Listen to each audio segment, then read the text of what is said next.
Boa tarde a todos. Sejam bem-vindos a mais um Conference Call da GARD. Está aqui conosco o Daniel Ix para falar um pouco sobre o cenário econômico, Carlos Calabrese e o Marcelo de Frida. Como de costume, a gente começa com a parte de cenário, depois a gente entra na parte de mercados, posições e resultados do fundo. Eu vou passar a palavra então para o Daniel. As perguntas podem ser feitas via chat, aqui pela ferramenta do Zoom, ou no final, ou durante a apresentação. A gente vai consolidar e responder tudo no final.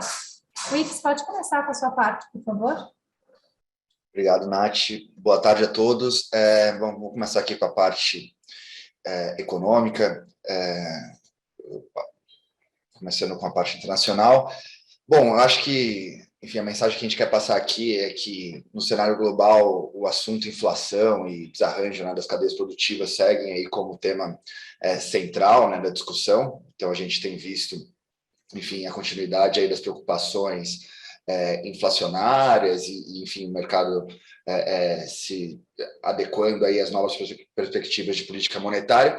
E aí o que eu quero trazer aqui, basicamente olhando nesse gráfico esquerdo, né, que a gente olha aí os PMIs, né, enfim, global, né, meio que a coletânea de todos, a gente continua vendo aí, por um lado, ainda uma produção, né, se reduzindo na margem, que é essa linha azul, ao mesmo tempo que o tempo de entrega, né, continua aí em níveis bem preocupantes, ou seja, você continua vendo uma grande disrupção aí em diversas cadeias, e isso não parece que vai se dissipar tão rápido, né? Mas, enfim, esse é um assunto que a gente já discutiu aqui antes, a gente continua vendo em grande medida isso daí como um problema de demanda, ou seja, né, um excesso de demanda por bens que foi causado aí ao longo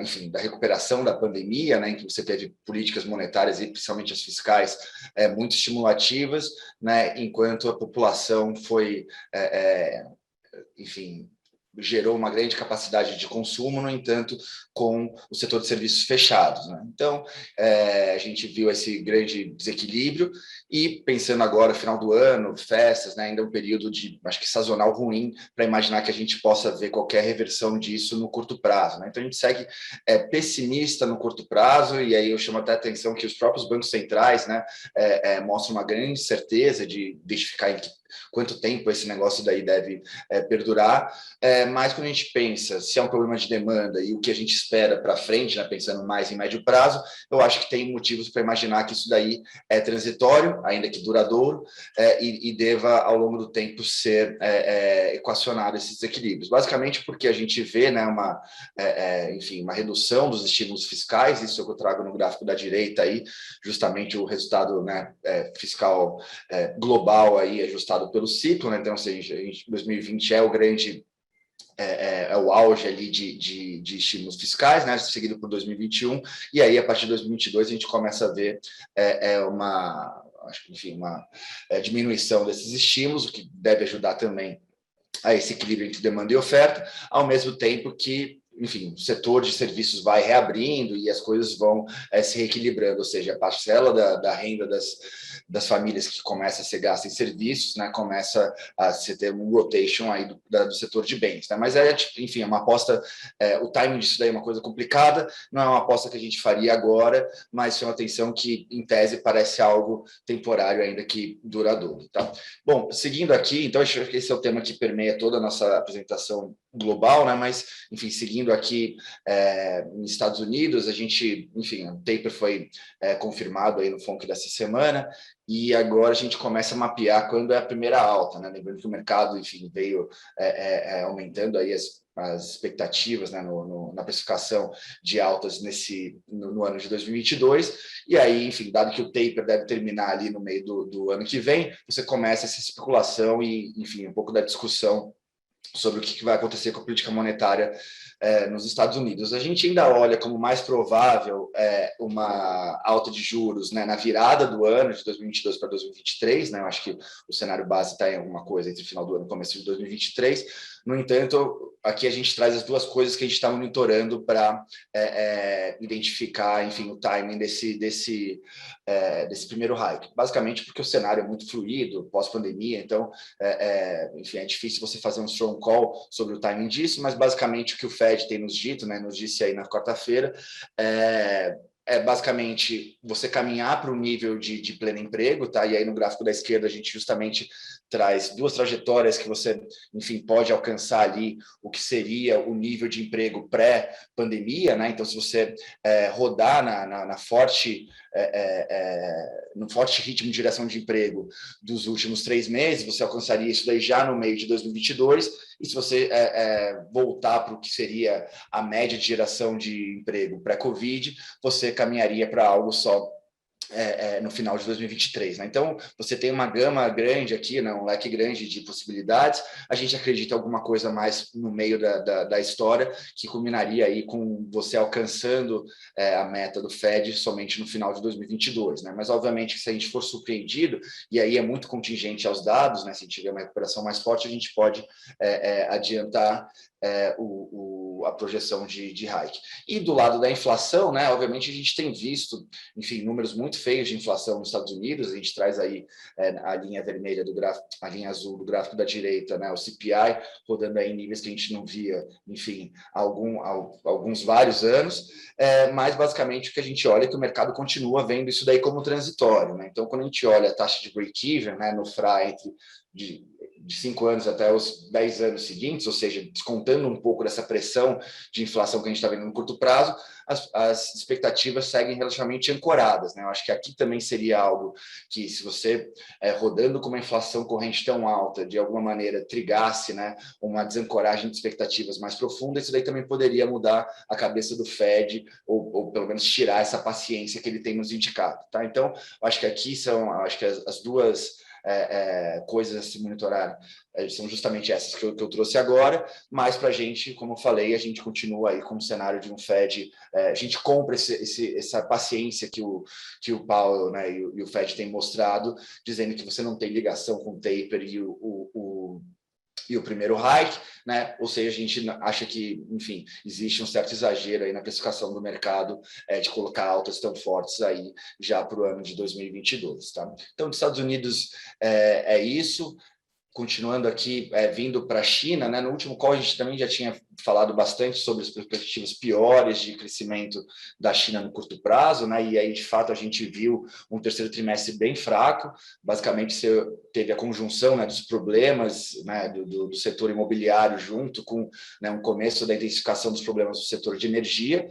Tá, isso fez com que, enfim, você tivesse esse número tão fraco aqui no trimestre contra trimestre de apenas 0,2, tá? Então, um número bem fraco aqui no terceiro TRI, especialmente quando você está com o mundo inteiro, né, ainda com taxas de crescimento relativamente mais fortes, né? Obviamente, outra coisa que também traz um pouco de preocupação são esses novos surtos de Covid lá, e, enfim, lembrando que a China tem uma política de 0 casos, então qualquer pequeno surto também já gera aí, enfim, consequências maiores para interrupção de mobilidade, tá?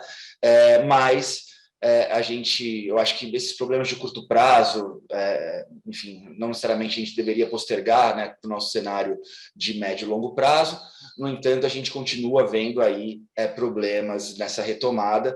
E aí, quando a gente pensa no médio prazo, né, obviamente que o setor de energia a gente acredita que é algo que seja contornável do ponto de vista enfim, do todo o framework de política econômica chinês, né? Inclusive, a gente tem visto aí com bons olhos que eles começaram a se mexer, incentivar a importação de carvão, enfim, começaram enfim, tomar novas iniciativas para tentar reequilibrar esse mercado energético, tá? Então, lembrando que, assim, como a gente discutiu na última reunião, né, muito disso daí foi algo que foi auto-infligido por políticas, né, de menos emissão e de, enfim, mesmo problemas geopolíticos aí entre China e Austrália e o mercado de carvão, mas o ponto é que eles estão trabalhando nesse lado, então a gente, enfim, ainda eu acho que um detrator de crescimento no curto prazo, mas deve se regularizar aí quando a gente pensa em médio prazo, né? Mas eu acho que tem uma visão por trás ali que, enfim, a gente também já falou aqui, que é China crescendo menos, enfim, trocando mais qualidade de crescimento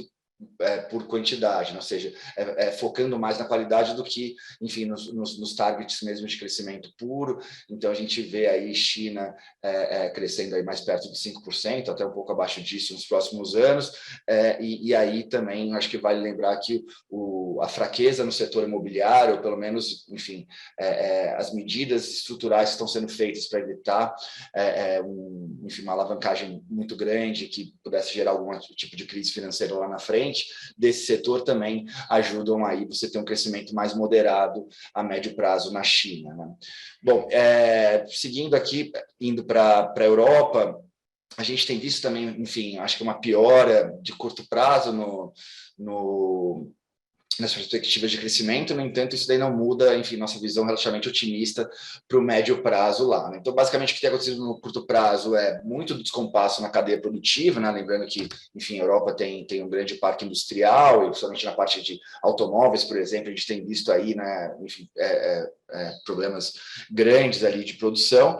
Você tem uma economia aberta, né? Então essa desaceleração global também, enfim, tem ajudado aí um crescimento um pouco mais morno no curto prazo. E a gente teve uma crise energética que a gente citou aqui no último mês também muito forte lá, que promoveram essas revisões aí para baixo no crescimento. No entanto, quando a gente olha para frente, o ECB continua um Banco Central bem dovish, né? Então a gente não vê, enfim, acho que ele é um dos últimos bancos centrais a retirarem estímulo, e a gente vê aí, você tem um fiscal cliff menor, né? Ou seja, o programa fiscal lá, que veio da aprovação daquele fundo, ele é mais perene, né? Ele não foi tão concentrado no curto prazo e não tem um fiscal cliff depois. Então isso daí faz com que a gente imagine que você tenha um crescimento relativamente ok aí para a Europa, nos próximos trimestres, tá?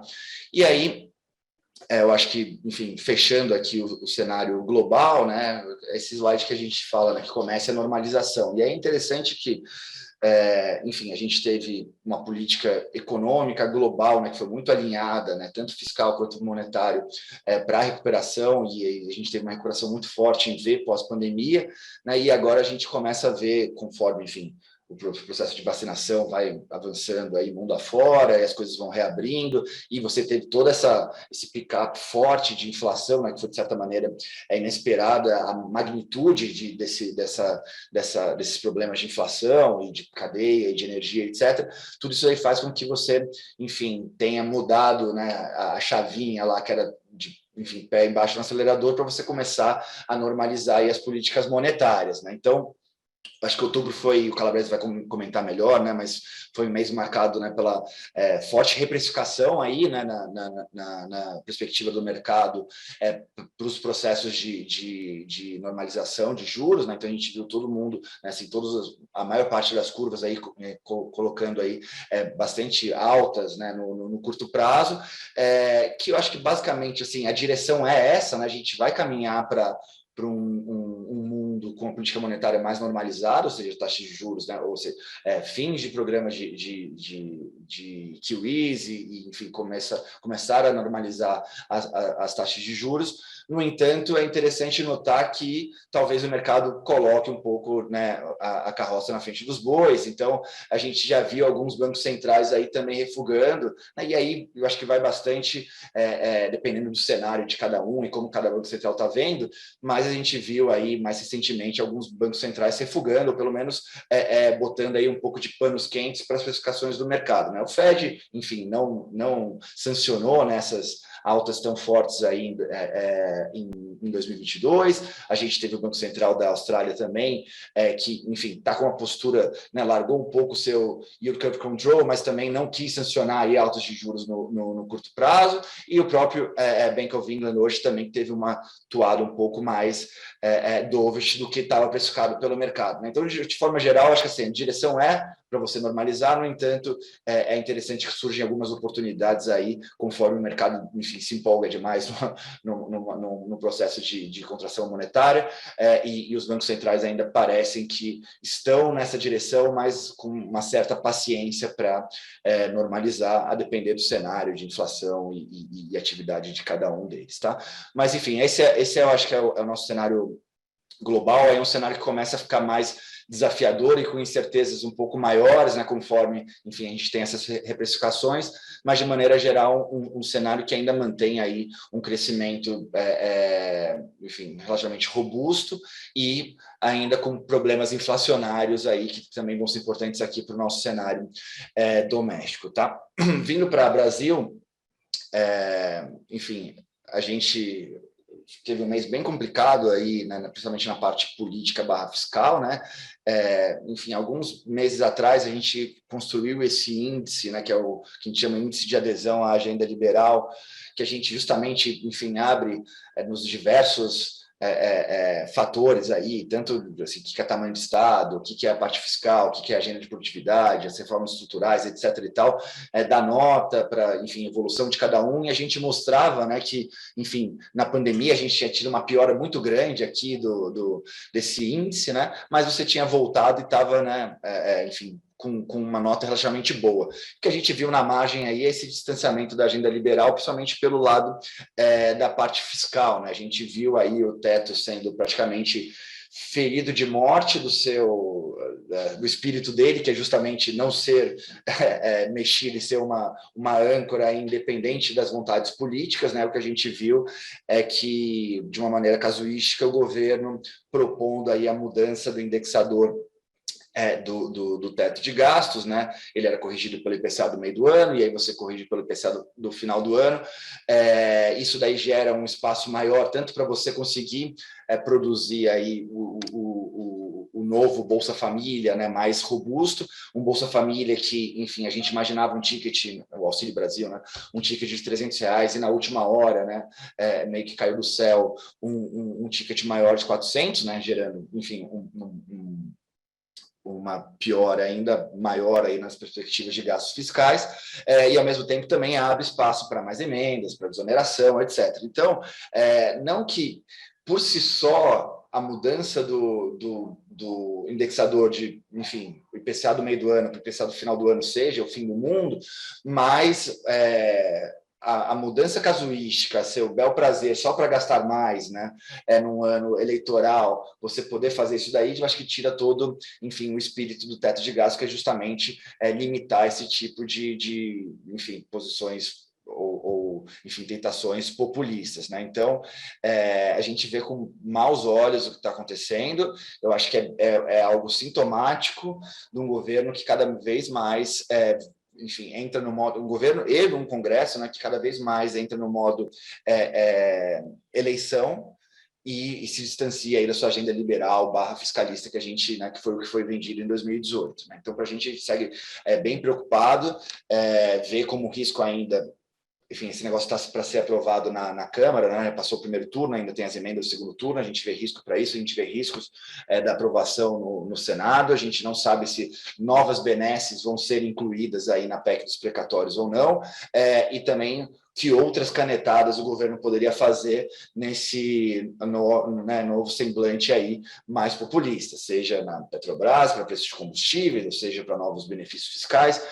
Enfim, tem uma proposta no Congresso também para aumentar aí as isenções do imposto de renda, que também é mais, enfim, gera mais rombo fiscal, ou seja, para a gente ainda continua muito uma preocupação grande conforme a gente adentra aí, né, vai virando de ano, entra num ano eleitoral, e a gente vê um governo que, enfim, está bem fraco né, em termos de popularidade, e eu acho que o que a gente sempre considerou que era um grande goleiro, que era o ministro Paulo Guedes, né, muito enfraquecido politicamente, perdendo equipe, né, membros super qualificados que acabaram saindo por discordar dessa nova agenda do governo. Então, é uma situação bem frágil e riscos fiscais / políticos bem elevados. Né? Obviamente que, enfim, sempre você pode ter algum suspiro. Eu acho que se a PEC for aprovada do jeito que está, enfim, isso daí poderia até dar um alívio de curto prazo. No entanto, a gente acha que o estrutural ainda é envolto em muito risco fiscal pela frente. Tá? Bom, dito isso, né, conforme a gente vai mudando um pouco a cara desse governo, a gente também vai ter que readequar aí nossas premissas, né? Então a gente trabalhava a gente acha que uma grande consequência do que a gente está vendo, né, dessa mini guinada que pode, enfim, a gente não sabe onde pode parar, mas a gente vê esse novo arranjo com juro neutro, que provavelmente, né, apesar de todas as incertezas de você estimar um juro neutro, a gente imaginava estar rodando em alguma coisa a cerca de 3%, e agora a gente vai caminhando para um juro neutro mais próximo de 4%. E aqui, só para ilustrar, né, que a diferença de juro neutro que você usar para a trajetória de dívida, né, aqui a gente está colocando, isso aqui é sobre o teto antigo, isso daqui é com o novo teto, né, essa expansão que a gente viu esse ano, né, para o IPCA do final do ano, e um novo juro neutro, né? Isso aqui te dá mais quase 10 pontos percentuais a mais de dívida em uma década, tá? E aí, aqui só para simular, né? Dado que a gente está, enfim, rediscutindo o teto, e eu acho que perdeu-se o pudor de mexer nele, e até porque a gente também tem que imaginar o que seria um novo governo, né, eleito em 2022, que, enfim, tente modificar o teto de gastos, se você fizer uma trajetória alternativa, aqui uma regra alternativa de teto de gastos, por exemplo, um teto flexibilizado, que seria corrigido pelo IPCA mais 2%, né, que seria mais ou menos o crescimento potencial, você caminha aqui para trajetórias de dívida crescentes, que são bem preocupantes, né, e aí você vai voltar a discutir dominância fiscal, etc. Obviamente que eu acho que, por exemplo, um governo de esquerda que adote esse teto flexibilizado não, enfim, geraria somente isso daqui. Isso aqui a gente também piora um pouco o juro neutro, né? Já caminharia para alguma coisa perto de 5%, mas eu acho que uma contrapartida que teria seria o aumento da carga tributária, o que é bem complicado num país que já tem uma carga tributária tão alta e problemas de crescimento potencial, né? Então, eu acho que, assim, estruturalmente a gente está num período bem complicado de ou vai ou racha, né? E assim, se rachar, a situação é bem complicada, tá? Então, aqui só para ilustrar, enfim, as consequências desse debate fiscal, tá? Do lado de inflação, a gente rodou todos os modelos de novo e enfim, a gente teve uma nova rodada de choque de preços de commodities, e também a inflação corrente continua dando sinais de que a tempestade perfeita de inflação continua a todo vapor e até um pouco pior do que a gente imaginava, né? Então, a gente continua revisando o cenário de 2022 para cima, a gente está com 9,5, e os choques que a gente está vendo de commodities agora, no curto prazo, seja pela defasagem, né, de quanto tempo demora para pegar na inflação, ou seja, pela própria inércia de você aumentar a inflação desse ano, vai gerar aí uma inflação bem mais alta em 2022, até acima do teto da meta, né? Então, a gente já está vendo uma inflação de 5,3%. Obviamente que, assim, a inflação do ano que vem fica mais volátil conforme os preços de commodities impactam, né, mais fortemente o 2022. No entanto, o que eu chamo a atenção é que a gente continua vendo aqui, né, e aqui a gente também mudou a projeção de câmbio, né? A gente está vendo um câmbio mais depreciado, em torno de 5,60 para o ano que vem, tá? Então, isso daqui gera, enfim, uma inflação mais alta de produtos industriais, como eu falei na parte internacional, a gente não vê esse negócio dissipando tão rápido, e a gente também continua vendo aí pressões mais altas de serviços, né, que vem tanto de uma inércia maior, como também do processo de reabertura. E aí é interessante que, do ponto de vista do Banco Central, né, que está no modo aí, whatever it takes para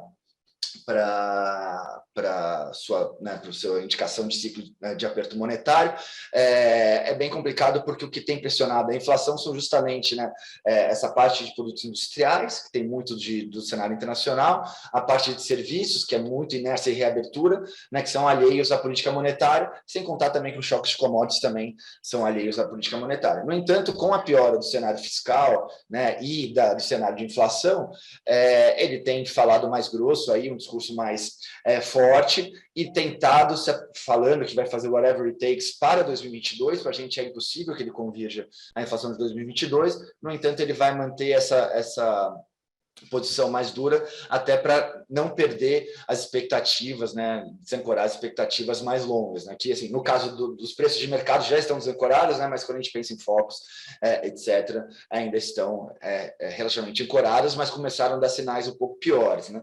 Então, dito isso, dita a piora das nossas projeções de inflação e a concretização, né, de parte dos riscos fiscais que a gente vinha chamando a atenção, a gente também revisou aí nossa Selic final, a gente chega em 11,75 em março, tá? Então, assim, esse processo de de alta mais forte na taxa de juros, né, o ciclo total maior, junto, né, com essa piora do ambiente fiscal, a gente tem visto aí uma piora na margem grande das condições financeiras, né, e isso daí, obviamente, vai piorar as perspectivas de crescimento à frente. A gente tinha 1% de crescimento para o ano que vem, né, a gente revisou marginalmente para 0,7%, que pode parecer pouco, né, dado, enfim, todo o tom pessimista aí, meio alarmante que eu falei até agora, mas basicamente a gente não compra, né, à luz de hoje, essas projeções mais catastrofistas aí de crescimento, né, de crescimento, enfim, de recessão ano que vem. Basicamente a gente vê alguns fatores aí que ajudam a segurar o PIB no campo positivo e evitar uma desaceleração ainda mais drástica, né? Acho que a primeira dela, e aí a gente consegue ver aqui no gráfico da direita, a gente tem boas perspectivas para o setor agropecuário para o ano que vem, né? Então a safra vem super forte, então assim, a gente não vê motivos aqui, isso daqui acho que é um vetor que segura, né, contribui aí positivamente para o crescimento. A gente tem visto uma dinâmica mais favorável do que o imaginado no mercado de trabalho, né? Então acho que isso daí ajuda também a compensar um pouco da piora, né, do ambiente econômico como um todo, e a gente tem, né, o processo de recomposição dos estoques na indústria, né? Então a indústria aqui no Brasil, como no mundo inteiro, né, tem passado aí problemas, né, de cadeia, então a gente viu uma queda muito forte, né, a produção tem caído e os estoques caíram para caramba, e de certa maneira com a normalização disso daí você vai ter um processo de recuperação, né, da indústria no ano que vem, com essa recomposição, isso daí também ajuda a segurar o crescimento ainda no campo positivo, né? E aí, assim, só para, talvez seja cedo demais, mas a nossa grande preocupação, na verdade, é para 2023, né? Que você vai passar 2022 inteiro com uma taxa de juros super contracionista, né? Um ano que provavelmente promete ser bem complicado, com eleição, etc. E aí, então, a gente entra em 2023 ainda com perspectivas ruins de crescimento, sem grandes vetores ali de crescimento, né? Então, para a gente é mais fácil discutir um PIB negativo em 2023 do que em 2022, por enquanto, né? Obviamente que, enfim, a depender do resultado das eleições, de se imaginar que você, enfim, no segundo semestre do ano que vem, deva estar vendo inflação se acalmando mais, né, principalmente quando estiver olhando para 2023, e aí você poderá começar um processo de flexibilização monetária, né, voltando para o neutro. No entanto, acho que é muito cedo para a gente começar essa discussão, mas só para dizer que a nossa grande preocupação fica um pouco mais para frente, né, do que propriamente 2022 em termos de PIB. Tá? Bom, dessa maneira aqui eu paro por aqui a parte econômica e passo para o Calabrese seguir com o nosso call. Tá? Obrigado a todos.